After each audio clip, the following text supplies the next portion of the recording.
Hello everyone, good morning all. Today's lecture is the last theoretical lecture on the topic electromagnetic induction. In previous video, we discussed about an important electrical device which is transformer. In today's lecture, we are going to discuss about one more important electrical device, AC generator. We know the importance of AC generator. Without electricity, our life is nothing. आपल्या daily लाईफमध्ये जे काही आपण करतो, जे काही instruments use करतो, या सगळ्यांमध्ये इलेक्ट्रिसिटीचा रोल हा खूप इम्पॉर्टंट आहे आणि त्यामुळेच इलेक्ट्रिसिटीची रिक्वायरमेंट सुद्धा तेवढीच लार्ज स्केलवरती आहे. पण जर AC जनरेटर नसते तर मग आपल्याला सोर्सेस यूज करावे लागले असते, जसं केमिकल सेल असतील, ड्राय सेल्स असतील, आपण जे यूज करतो ते. पण त्याचा यूज जो आहे तो लिमिटेड आहे. लार्ज स्केलवरती तुम्ही इंडस्ट्रीजमध्ये हे असे सोर्सेस यूज नाही करू शकत. आणि मग ही जी आपली रिक्वायरमेंट आहे, ही रिक्वायरमेंट AC जनरेटरमुळे फुलफिल झालेली आहे हे आपल्याला माहित आहे. AC generators are able to produce such large electricity, large amount of electricity, ज्यामध्ये हायर पोटेन्शियलवरती जो सप्लाय असतो, अगदी तुम्हाला 1 लाख व्होल्टपर्यंत सप्लाय जर पाहिजे असेल तरीही तो आपल्याला AC जनरेटरचा यूज करून प्रोड्यूस करता येतो, ज्याला आपण इलेक्ट्रिसिटी पॉवर प्लांट्स म्हणतो. आणि मग त्यासाठीच आपण आज AC जनरेटर या डिव्हाइसबद्दल डिस्कस करतोय. AC जनरेटर तुम्ही 10th मध्ये असतानाही स्टडी केलेला आहे. त्याचं कन्स्ट्रक्शन, त्याचं वर्किंग, त्याचं प्रिन्सिपल हे ऑलरेडी माहीत आहे. मग नवीन काय स्टडी करायचं आहे? आता AC जनरेटर तुम्ही 10th मध्ये जो स्टडी केला आहे तोच असणार आहे. तो काय वेगळा असणार आहे का? नसणार आहे. कन्स्ट्रक्शन वर्किंग तेच आहे. आपण फक्त थोडे ॲडिशनल फॉर्म्युले, म्हणजे काय तर याच्यामध्ये जो AC व्होल्टेज इंड्यूस होतोय, प्रोड्यूस होतोय, AC करंट जो याच्यामध्ये तयार होतोय, तो AC करंट कसा चेंज होतो, त्याचं इक्वेशन काय, ते इक्वेशन जर आपण यूज केलं तर ग्राफिकली त्याचं व्हेरिएशन कसं दाखवू शकतोय आपण. मग त्यामध्ये करंटची डायरेक्शन कधी चेंज होते, फ्रिक्वेन्सी याची कशी फाइंड आउट करायची, हे सगळे पॅरामीटर फक्त आपण फॉर्म्युल्याच्या फॉर्ममध्ये डिस्कस करणार आहोत. बाकी AC जनरेटरचं कन्स्ट्रक्शन वर्किंग तर तेच असणार आहे. ओके, सो AC जनरेटरचा फर्स्ट जर कन्स्ट्रक्शनचा विचार केला तर आपल्याला माहित आहे, टू प्रोड्यूस इलेक्ट्रिसिटी म्हणजेच करंट इंड्यूस व्हायचा असेल एखाद्या कॉइलमध्ये किंवा वायरमध्ये, तर according to Faraday's law magnetic flux passing through that loop or circuit should be changed. म्हणजे जर एखाद्या लूपमधून कॉइलमधून पास होणारा मॅग्नेटिक फ्लक्स चेंज झाला तर त्या कॉइलमध्ये करंट इंड्यूस होतो, EMF इंड्यूस होतो.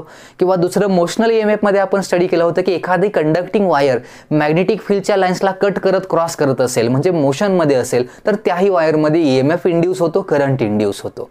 मग करंट इंड्यूस, करंट तयार करण्यासाठी, करंट जनरेट करण्यासाठीची रिक्वायरमेंट काय आहे?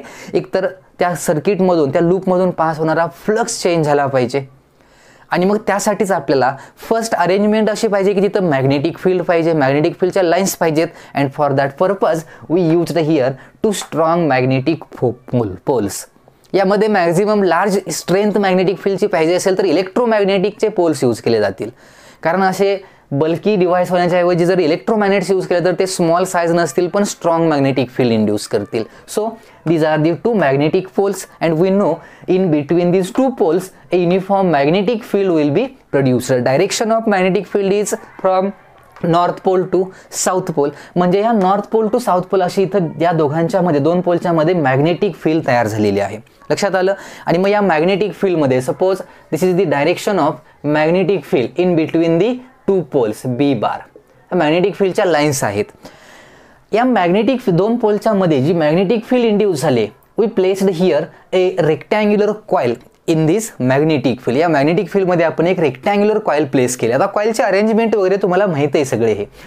This is the axis along which this coil rotate. या ॲक्सिस थ्रू ही कॉइल काय होणार आहे? रोटेट होणार. एक रेक्टँग्युलर कॉइल आहे and this suppose this rectangular coil has N number of turns. म्हणजे काय एक कॉइल नाहीये, याचे असे नंबर ऑफ काय आहेत कॉइलचे? टर्न्स आहेत. N नंबर ऑफ टर्न्स असलेले रेक्टँग्युलर कॉइल आहे. याचे हे 2 टर्मिनल्स आहेत आणि मग कॉइल रोटेट होईल तसं या रिंगवरती ती स्लाइड होत जाईल आणि मग इथून आपण कॉन्टॅक्ट्स आहे घेतलेले आहेत, एक पॉझिटिव्ह एक निगेटिव्ह या टाईपमध्ये. इकडं मग आपला एखादा लोड रेजिस्टन्स असेल, म्हणजे एखादं इन्स्ट्रुमेंट कनेक्ट केलेलं असेल. एक स्मॉल स्केलवरचे असलेला जनरेटर कन्सिडर करतोय आपण. मग याच्यामध्ये करंट काय इंड्यूस होतो? आता first this coil should be rotated in this magnetic field. Magnetic फील्डचं इंड्यूस होण्याचं जे इक्वेशन आहे according to Faraday's law, EMF is induced in a coil when magnetic flux passing through that coil changes. हे relation आहे. Flux काय झाला पाहिजे, change झाला पाहिजे. आता फ्लक्स कसा चेंज करता येतो, फ्लक्स चेंज करता येतो, फ्लक्सचा फॉर्म्युला माहिती आहे आपल्याला, phi will be equal to BA cos theta. This is the formula used for magnetic flux. So we can change the magnetic flux by changing the magnitude of magnetic field, by changing the area, or by changing the or rotating the coil. आता इथं area आणि magnetic फील्डची strength change करणं possible नाही, कारण हे fix magnet आहेत. मग बी मॅग्नेटिक फील्डची व्हॅल्यू कॉन्स्टंट आहे. एरिया कॉइलचा चेंज करणं पॉसिबल नाहीये, म्हणजे प्रॅक्टिकली ते सहज शक्य नाहीये. मग एरिया राहिला, मग राहिलं काय तर थिटा. थिटा मीन्स व्हॉट, आपण अँगल चेंज करू शकतोय. अँगलची व्हॅल्यू जी आहे इथली आपण ती काय करू शकतोय, चेंज करू शकतोय. आणि मग जर आपण इथं अँगल चेंज केला, लक्षात ठेवा अँगल चेंज करायचा आहे म्हणजे काय, तर इथं या कॉइलला आपण फील्डमध्ये रोटेट करू शकतोय. आणि मग कॉइल आता इथं हे स्मॉल स्केलवरती असेल, पण तुम्ही जर कोयना डॅममध्ये असलेला पॉवर प्लांटचा विचार केला तर तिथली ही जी कॉइल असणार आहे, हे जे आर्मेचर असणार आहेत, हे स्मॉल स्केलवरती असणार आहेत का, खूप लार्ज स्केलवरती असतील. मग अशा कॉइलला ह्या मॅग्नेटिक फील्डमध्ये रोटेट करायचं आहे आपल्याला. आणि मग एखादा एक्सेल यूज करून, शाफ्ट यूज करून या कॉइलला रोटेट केलं जातं. आणि त्यासाठी असतात ती टर्बाइन्स. म्हणजे इथं कुठंतरी आपण या एक्सेलला अशी टर्बाइन्स फिट केलेली असतील. अशी काय फिट केलेत, टर्बाइन्स असतील. आणि मग या कॉइलला रोटेट करण्यासाठी या टर्बाइन्सवरती आपण काय करतो, असं वॉटरफॉल करतो. आणि मग त्या वॉटरच्या प्रेशरमुळं ही टर्बाइन्स काय होतात, रोटेट होतात. हे फील असेल इथं, ही टर्बाइन्स रोटेट केली जातात वॉटरच्या प्रेशरचा यूज करून. आणि मग टर्बाइन्स रोटेट झाली की ही कनेक्ट असतात या कॉइलला, आणि मग ही कॉइल ही काय होते, रोटेट होते. अगदी आपल्या सायकलच्या फीलला सुद्धा तुम्ही बघितलं असेल की त्या फीलला टच केलेलं एक स्मॉल व्हील कनेक्ट केलेलं असतं. आणि मग जसं आपलं सायकल व्हील रोटेट होईल तसं ते स्मॉल व्हील रोटेट होतं. आणि मग त्याला कनेक्ट केलेली अशी कॉइल जी आहे ती दोन पोलच्या मध्ये प्लेस केल्यामुळे ती रोटेट होते. आणि आपल्या सायकलचा यूज करून सुद्धा आपण इलेक्ट्रिसिटी प्रोड्यूस करतो. सिम्पली काय करायचं असतं तर कॉइलला मॅग्नेटिक फील्डमध्ये रोटेट करायचं असतं. आणि मग त्यासाठी आपण इथं डिफरंट टाईपनं कॉइलला काय करतो, रोटेट करतो. मेकॅनिकल एनर्जीची गरज असते, लक्षात ठेवा, to rotate the coil in a magnetic field. आणि मग मॅग्नेटिक फील्डमध्ये कॉइल रोटेट करत असताना ॲक्च्युअलमध्ये काय होतं तर सपोज या मॅग्नेटिक फील्डमध्ये आपण अशी कॉइल प्लेस केली, ही आपली रेक्टँग्युलर कॉइल आहे. आणि मग एक्सटर्नल मेकॅनिकल एनर्जीचा यूज करून ह्या कॉइलला आपण काय केलं, रोटेट केलं. Suppose coil rotates in this direction. आता कॉइल रोटेट होते, मग त्याच्या रोटेशनचं स्पीड जे आहे त्याला आपण म्हणू शकतोय omega, angular velocity, angular speed ज्याला म्हणतो आपण. ओमेगा एवढ्या स्पीडनं ही कॉइल काय होते, रोटेट होते. रोटेट होताना काय होईल बघा, इनिशियली जर कॉइलची तुम्ही कॉइल इमॅजिन केली तर इथं लक्षात येईल, सपोज ही रेक्टँग्युलर कॉइल आहे. इनिशियली ही कॉइल जी आहे ती मी अशी प्लेस केली. Means the plane of the coil is perpendicular to the magnetic field. Magnetic फील्डला कॉइलचा प्लेन कसा आहे, परपेंडिक्युलर. म्हणजे यातून मॅक्झिमम फील्डच्या लाईन्स काय होतील, पास होत आहेत. ह्या कॉइलमधून मॅग्नेटिक फील्डच्या मॅक्झिमम लाईन्स काय होत आहेत, पास होत आहेत. आणि मग यातून जाणारा जो फ्लक्स आहे तो हे आपण काय म्हणणार आहे, मॅक्झिमम आहे. Now we started rotating this coil. ह्या कॉइलला रोटेट करायला सुरू केलं. मग कॉइल इनिशियली अशी होती. Now the coil is rotated. When we rotate this coil, magnetic field lines passing through this coil decreases. Magnetic फील्डच्या लाईन्स या कॉइलमधून पास होणाऱ्या आता डिक्रीज होत जातील. आणि मॅग्नेटिक फील्डच्या लाईन्स डिक्रीज होतात म्हणजेच ह्या कॉइलमधून पास होणारा फ्लक्स काय होतोय, डिक्रीज होतोय. आणि मग याला रोटेट करत आलो आपण. Now the coil is placed like this. Here the plane of the coil is parallel to the magnetic field, but area vector is perpendicular to the magnetic field. लक्षात ठेवा, फ्लक्समध्ये आपण अँगल घेताना कॉइलच्या प्लेन आणि फील्डच्या डायरेक्शनमधला घेत नाही, तर अँगल घेतो आपण direction of magnetic field and area vector. And what is area vector?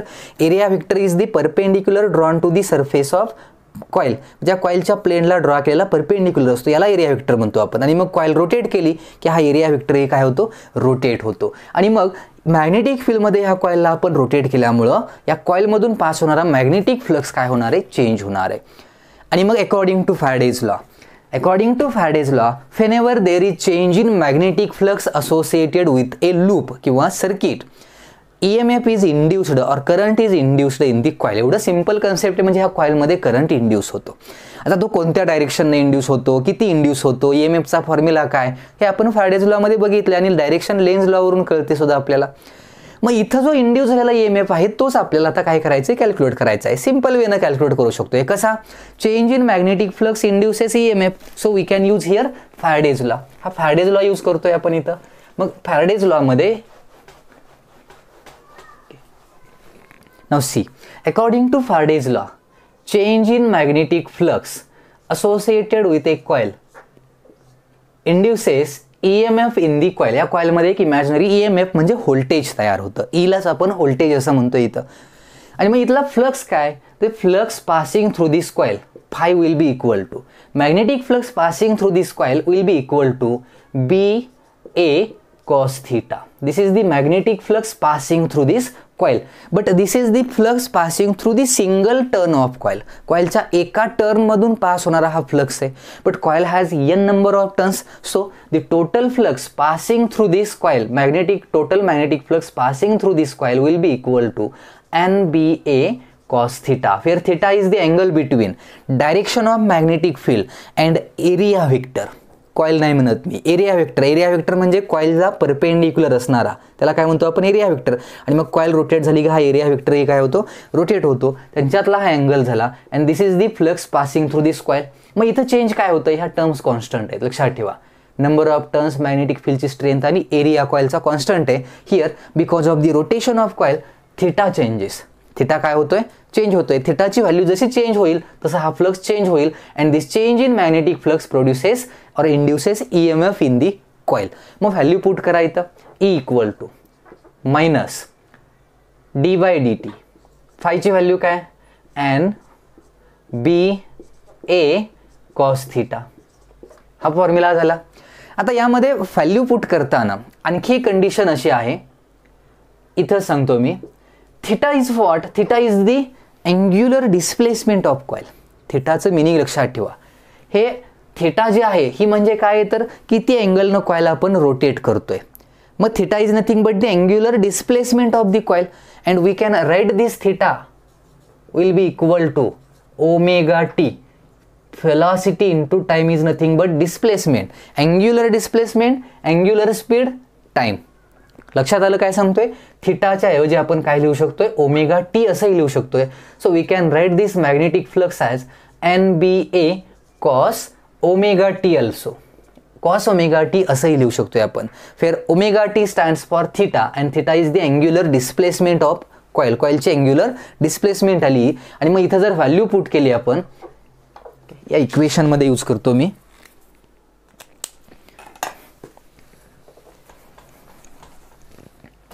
Suppose EMF induced E will be equal to minus d/dt in bracket. Flux ची व्हॅल्यू काय, NAB into cos omega t. Now what is the derivative of this value? NAB constant आहेत. So minus, आता हे minus minus cancel होईल कुठं, तर cos omega, कॉसचा derivative minus sine असतो आपण, मग ते निगेटिव्ह साईन कॅन्सल होईल जाईल. NAB ही टर्म कॉन्स्टंट आहे. What is the derivative of cos omega T. Cos omega T म्हणजे cos AXचा derivative, A sine AX असं म्हणू शकतोय आपण. त्या टाईपमध्ये घेतलं तर omega into sine omega T. This is the derivative of cos omega T. लक्षात आलं, हे फॉर्म्युले तुम्हाला मॅथ्समध्ये झालेले आहेत. तो सिंपल फॉर्म्युला यूज केला. So this is the induced EMF in a coil. ह्या कॉइलमध्ये एवढा EMF काय झालाय, इंड्यूस झालाय. फॉर्म्युला मिळाला आहे आपल्याला इथं, हाच फॉर्म्युला आहे इंड्युस्ड EMF साठी. मग याचा जर विचार केला तर हे ओमेगा टी म्हणजे थीटाच आहे, हे लक्षात ठेवा. Omega t is nothing but theta. आणि मग याला आपण E equal to NAB omega sine theta असंही लिहू शकतोय, काही प्रॉब्लेम नाही.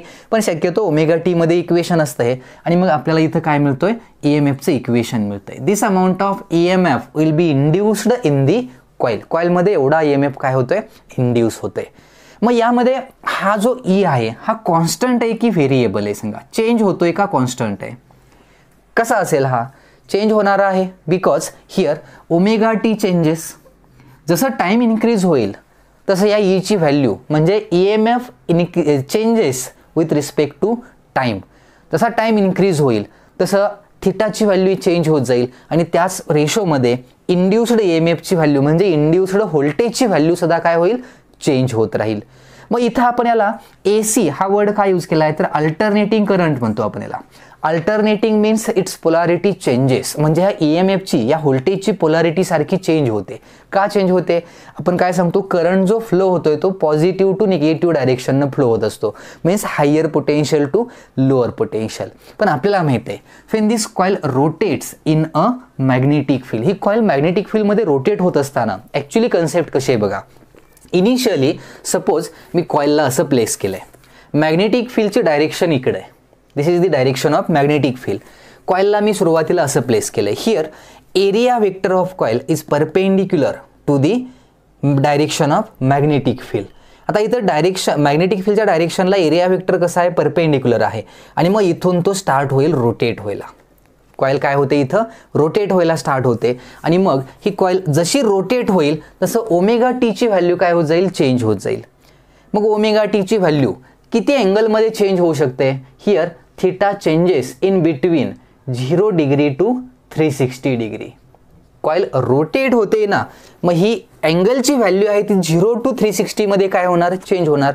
0 टू 360 परत 0 टू 360 या टाईपमध्ये आपल्याला इथं काय मिळतात, या व्हॅल्यूज मिळतात.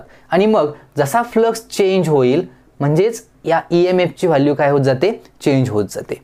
मग हे अँगलचे व्हेरिएशन आहे, म्हणजेच थिटाचं जे हे व्हेरिएशन आहे ह्या थिटाच्या व्हॅल्यूनुसार म्हणजेच या ओमेगा टीच्या व्हॅल्यूनुसार इथं काय होतात तर यात इंड्यूस झालेल्या EMFची व्हॅल्यू चेंज होत जाईल. मग ती कशी चेंज होईल तर थिटा व्हॅरी होतोय आपण म्हटलंय की ती 0 टू 360 मध्ये. मग अँगल जसा चेंज होईल तसा कसा चेंज होऊ शकतो, काय सांगू शकतोय आपण याच्यामध्ये तर ची आधी मॅक्झिमम आणि मिनिमम व्हॅल्यू सांगा मला काय असेल.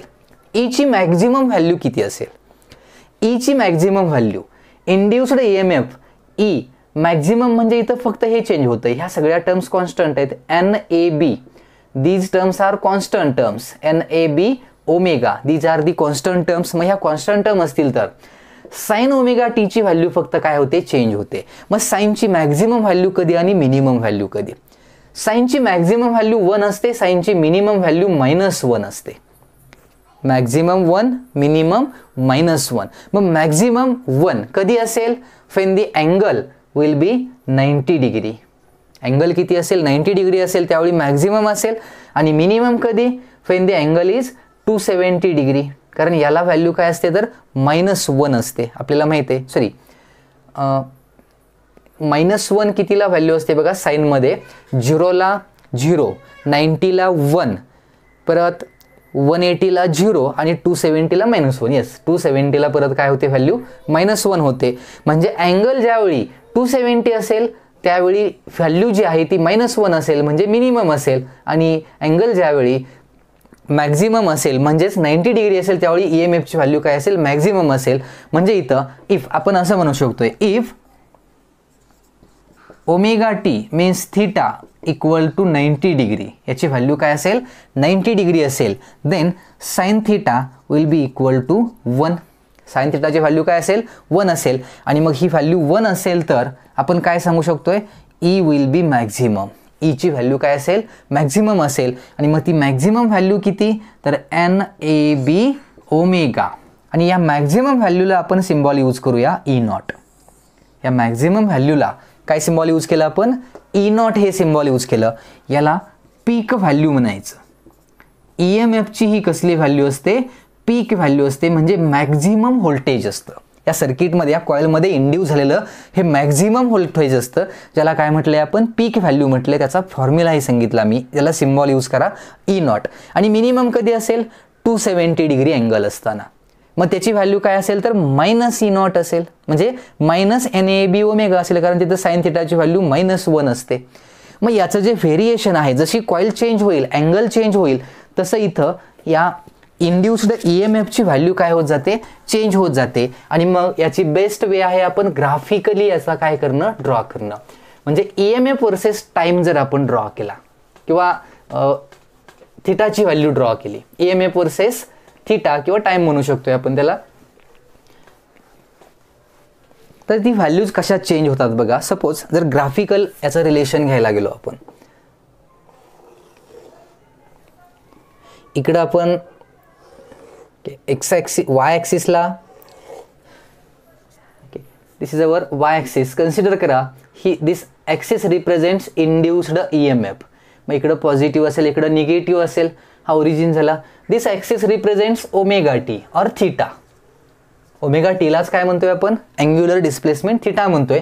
आणि मग जसं थिटाची व्हॅल्यू चेंज होत जाईल किंवा टाइम ॲक्सिस म्हटलं आपण याला, तशी थिटाची व्हॅल्यू चेंज होत जाईल तसं इंड्युस्ड EMFची व्हॅल्यू काय होते, चेंज होते. मग थिटाची व्हॅल्यू इनिशियली 0 डिग्री असेल, 90 डिग्री होईल, 180 डिग्री, 270 डिग्री, 360 डिग्री.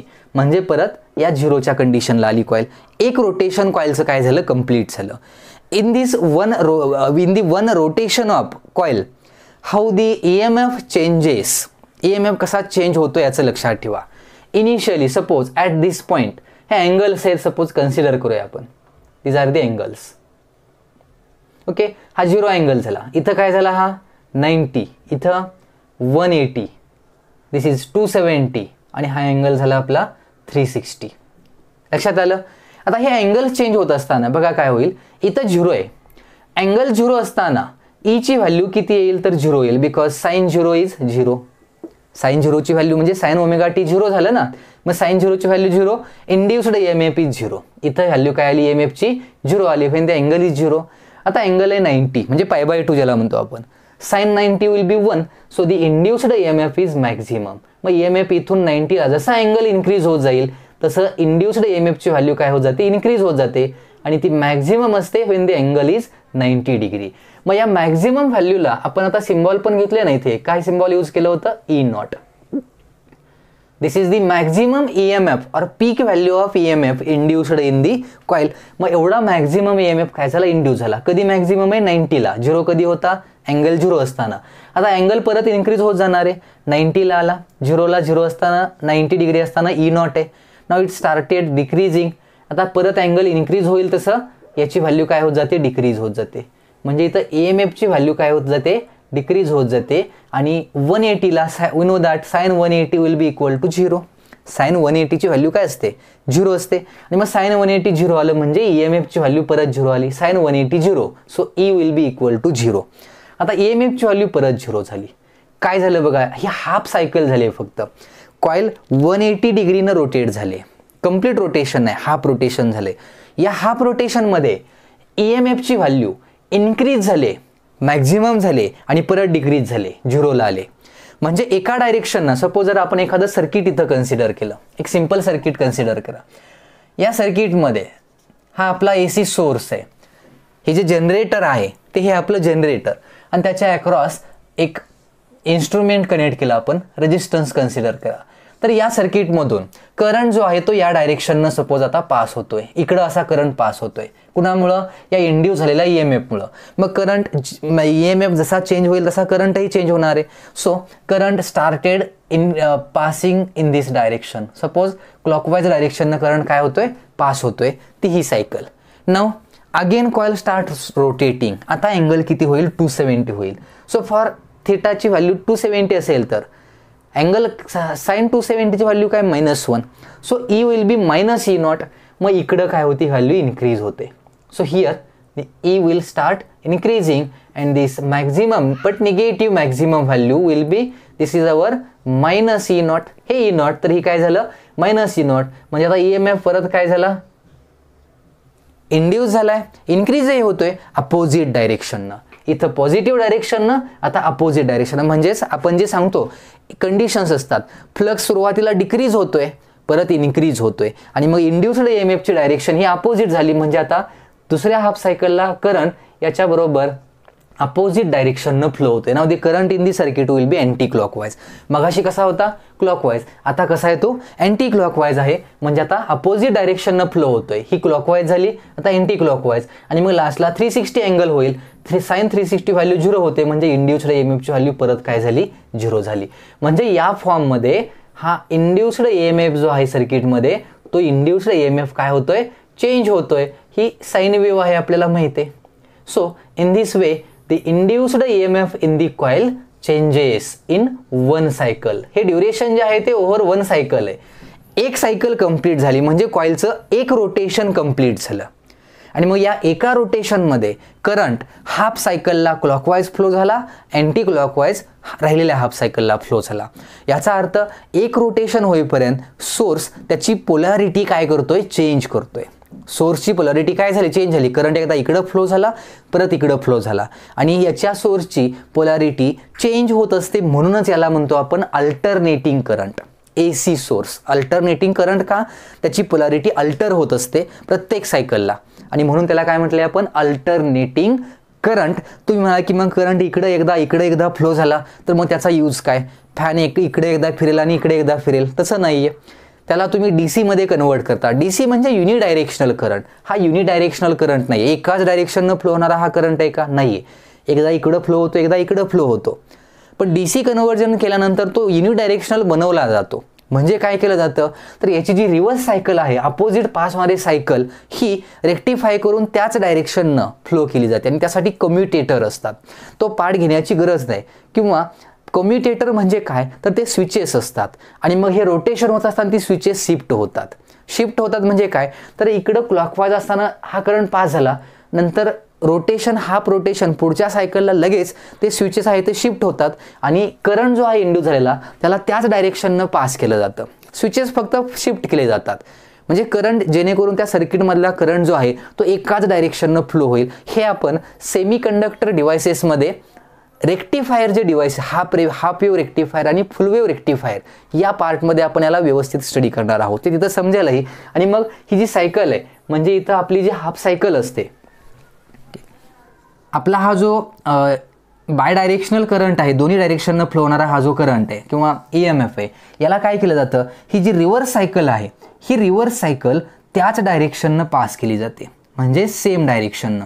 आणि त्यामुळं एकाच डायरेक्शननं करंट झाल्यामुळं आपण त्याला युनिडायरेक्शनल म्हणजेच DC करंट असं म्हणतो. हे झालं ते नंतरचं कन्व्हर्जन झालं. So in this way the EMF will be induced in the coil.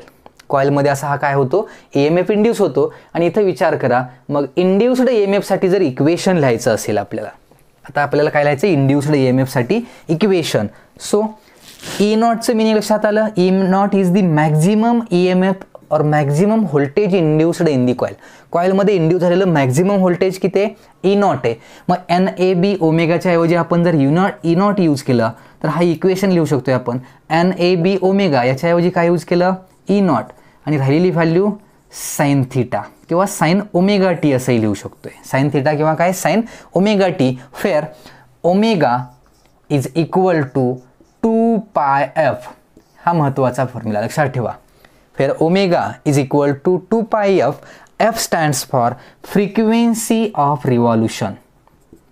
Fला काय म्हणणार आहे आपण, F is the frequency of revolution of coil. कॉईलच्या रोटेशनची काय आहे ती फ्रिक्वेन्सी. म्हणजे काय असते, तर number of rotation in unit time, per unit time.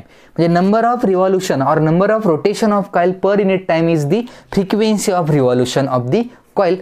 आणि मग ही जी फ्रिक्वेन्सी असते, ही फ्रिक्वेन्सी जनरली इंडियामध्ये जी आहे ती 50 हर्ट्ज आहे. ही फ्रिक्वेन्सी इंडियामध्ये जो आपण AC सप्लाय यूज करतो त्याची फ्रिक्वेन्सी किती आहे, 50 हर्ट्ज. याचं मिनिंग काय, तर एका सेकंडमध्ये कॉईलची किती रोटेशन्स होतात, तर 50 रोटेशन होत असतात. एका सेकंडमध्ये कॉईलची रोटेशन्स किती होत आहेत, 50 रोटेशन्स होत आहेत. म्हणून त्याची फ्रिक्वेन्सी किती आहे, 50 हर्ट्ज. लक्षात आलं. Frequency of revolution EF. आणि मग ओमेगा इक्वल टू काय असतं, 2πf. मग इथं तुम्हाला जिथे कुठं ओमेगा दिसतंय त्या सगळ्या ठिकाणी तुम्ही ओमेगाच्या ऐवजी 2πf ही व्हॅल्यू पुट करू शकताय. ओमेगाच्या जागी काय यूज करता येतं, 2πf. हे लक्षात ठेवा. टेक्स्टबुकमध्ये ओमेगाच्या ऐवजी 2πf यूज करूनही फॉर्म्युला लिहिला आहे. आणि मग 2πf इंटू टी केलं की हा फॉर्म्युला इथं तयार होतोय.